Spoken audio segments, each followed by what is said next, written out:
তফিয়া দিচ্ছে সে আপনার আমির মুয়াবিয়াকে।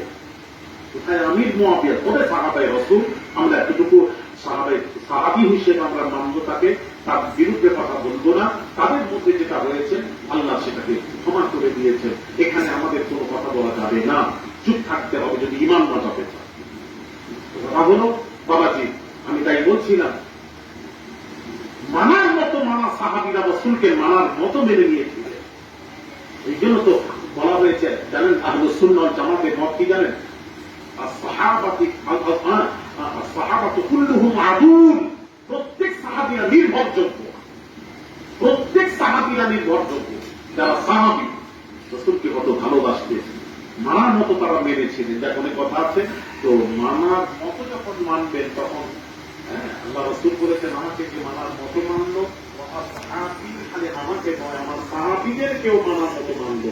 এখানে সাহাবী বলতে গেলে খালি সাহাবী কি জানেন, তার মধ্যে আইলে পায়ের তো আছে, ওই মাউথের সাইডে কেউ মানার মতো মানবেন। আল্লাহ রাসূল বলছেন এই দলটির নাম হলো নাজিয়া, নাজাতপ্রাপ্ত দল। এই দলটির নাম হলো আহলুস সুন্নাহ ওয়াল জামাত। এই দলটি চলে যাবে আল্লাহর জান্নাতে।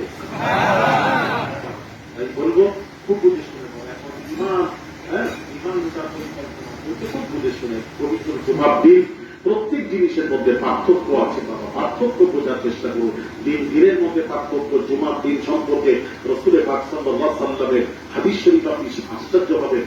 আল্লাহরই দিন সব, কিন্তু জুমার দিনের মধ্যে পার্থক্য হলো আল্লাহ রাসূল বলেছেন ইন্না ইয়াউমাল জুমআতি সাইয়্যিদুল আইয়াম, দিনের মধ্যে শ্রেষ্ঠ দিন হলো জুমার দিন, শ্রেষ্ঠ দিন হলো জুমার দিন।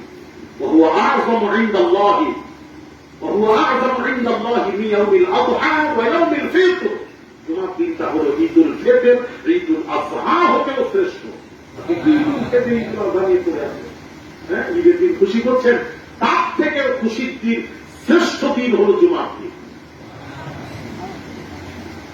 এবার কেন? এর কেন অনেক কারণ আছে। 5টি কারণের জন্য, খালি 5টি কারণের জন্য জুমার দিন শ্রেষ্ঠ দিন, আফজাল দিন।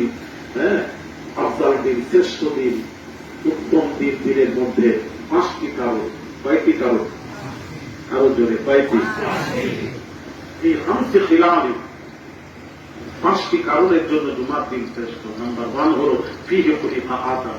আদম নবী পয়দা হয়েছিলেন যেদিন, সেদিনটা ছিল জুমার দিন। ওয়াহবাতাল্লাহু ফিহি আদম ইলাল আরদ, আদম নবীকে বেহেশত থেকে নামানো হয়েছিল যেদিন, সেদিনটাও ছিল জুমার দিন।